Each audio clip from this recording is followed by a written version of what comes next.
Hey, check it out. So you're thinking about getting a projector for your art? Well, in this video I'll show you what type of projector you can get, and also show you different types of equipment you could use while setting it up.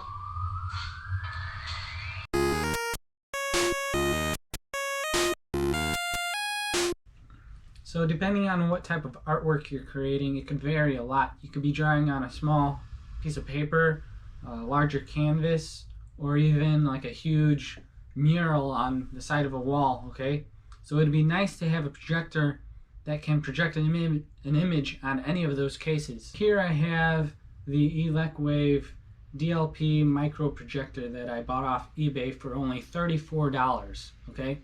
So you can get really good deals off of eBay, but you have to know what to look for, okay? You have to know what type of specifications and features it should have, for especially if you're creating artwork using it, okay? Because not all projectors can be used in this way, okay? One really important thing you have to keep in mind when you get a projector for your art is the throw distance, okay? What is the throw distance?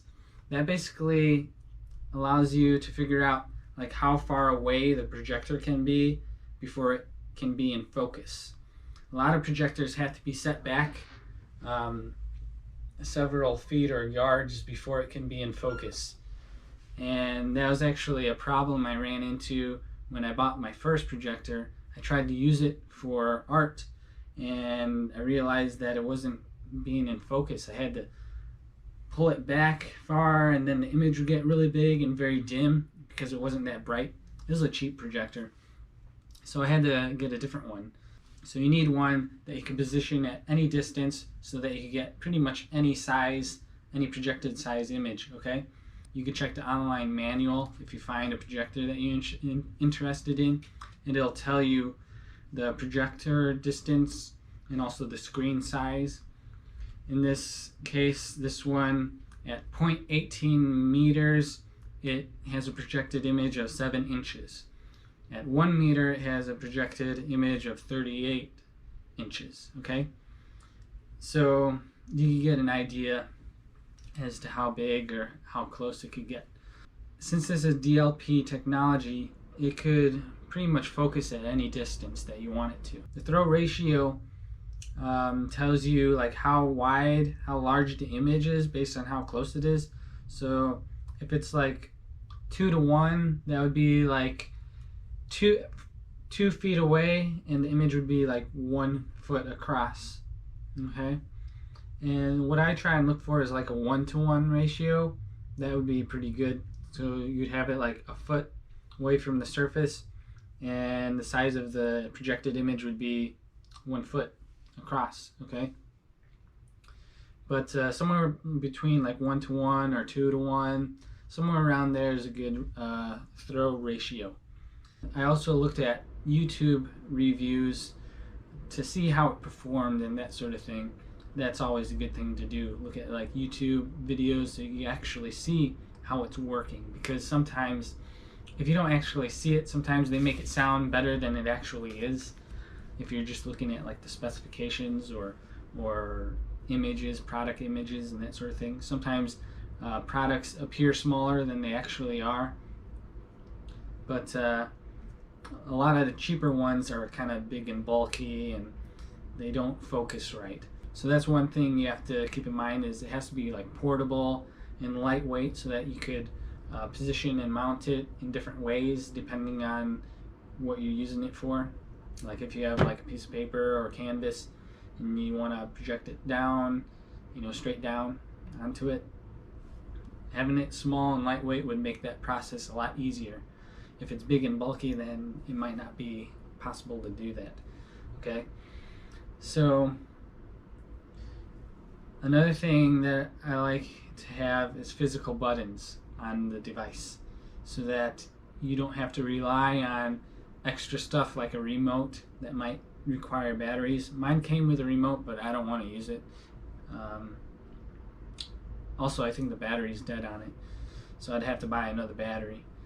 This one has an internal battery that can be recharged, and that way you could use it without it being tethered to anything. You don't have to plug it in to use it, although you could.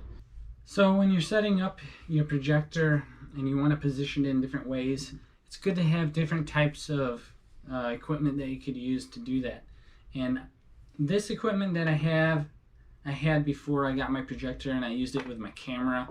It's designed to like support a camera, so it's designed to support heavy objects, and it's really sturdy.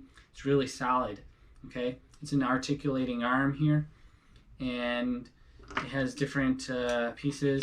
It has this camera bracket that you could stick your camera on, but also I could put the projector on because it also has a 1/4-inch socket here. I just screw it on there, and then I can position it any way that I want, as you can see here. And then I put a clamp on the other end like this, and now I could clamp it to any surface basically. This clamp is like really strong clamp. It keeps it really,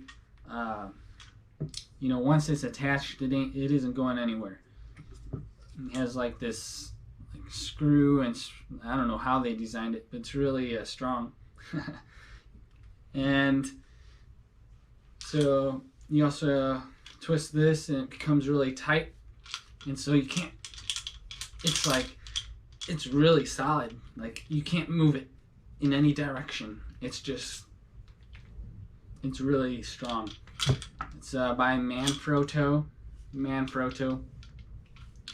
244 is the model number for the articulating arm. It also came with this camera bracket. You just screw the projector on, attach it to, say, a drawing board, and then once it's attached, you're good to go. You can start positioning it in any way that you want. And I'll show you examples.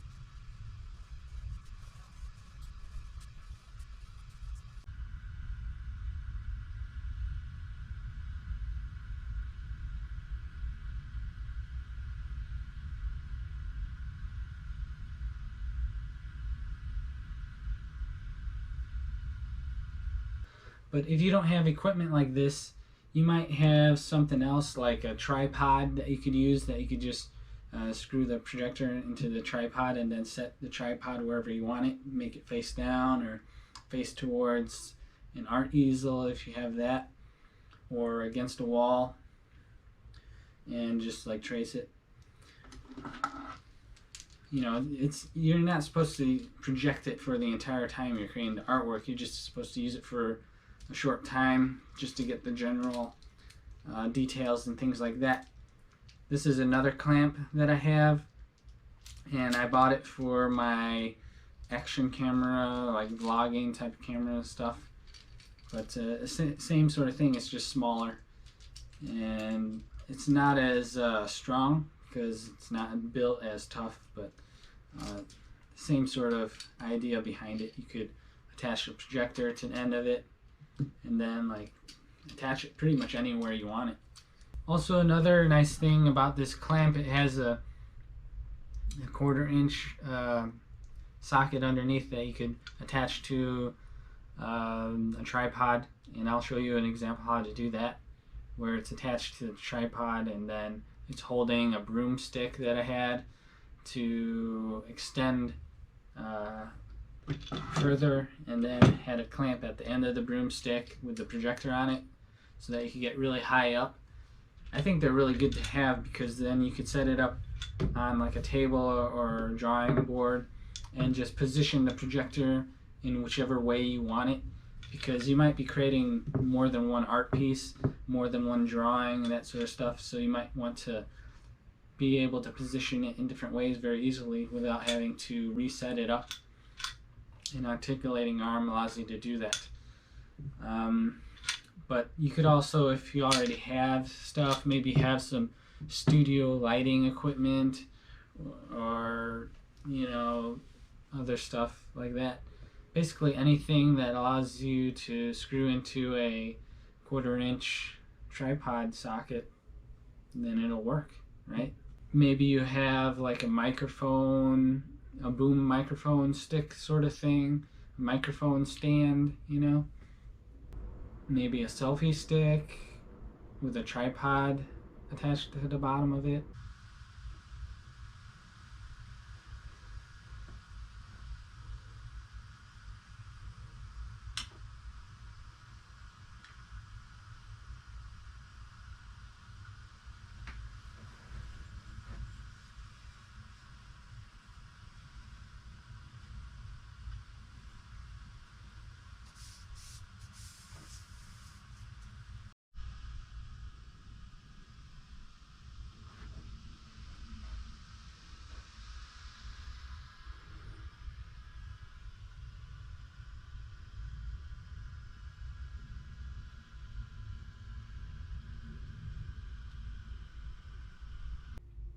Has to have a way of storing images and also displaying images. Not all projectors can display images. Some projectors just display video. Okay, so you have to check the specifications. If you're looking at a model online, try to find the online manual for it and look through the specifications and see what types of images that it supports, and you know, the throw distance and throw ratio. Another nice feature to have but isn't really necessary is the ability to flip and rotate images. Some projectors have the ability to do that. This one does. I found it nice to have that because in some cases the image might be in like portrait mode, and then the projected image might be kind of small, and if I rotate it, it would help fill up more of the projected image, and then it would be larger on the projected image. So it's nice to have that feature built in. Otherwise, you could just do it on a computer, rotate it, and then transfer the file over. So it's not absolutely necessary, but it's nice to have. So here are some examples of artwork that I've created using the projector.